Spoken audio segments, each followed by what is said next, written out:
另外，世界卫生组织 WHO 是表示，新冠预防车伫欧洲尚无有救140万人的性命。中国若无预防车，欧洲死亡人数可能会达到400万人，甚至更较侪。英国即马嘛有研究显示讲，无治新冠的加强剂会造成住院的人数甲死亡的人数拢会增加。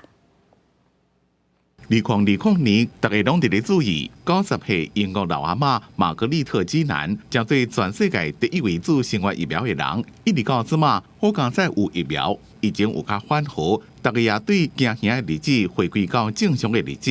世界卫生组织 WHO 讲，新冠疫苗伫咧欧洲至少有甲140万人的命救断。There are 1.4 million people in our region, most of them elderly, who are around to enjoy life with their loved ones because they took the vital decision to be vaccinated against COVID-19. 2020年3月开始伫咧欧洲传开的新冠疫情，造成欧洲地区已经通报超过2亿7770万确诊病例，超过200万人死亡。有一寡欧盟国家，亲像是西班牙，最近疫情敢若佫多起来，佮加上冬天的呼吸道疾病甲流感正伫咧流行 ，WHO 希望民众尽量注疫苗。Without them, the European region's cumulative known death toll could have been around 4 million. Possibly even higher.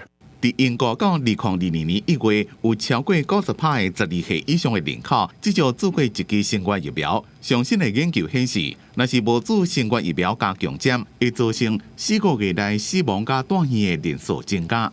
We call that under-vaccination in our study. You were more likely to be under-vaccinated if you were younger, if you were from a more deprived background.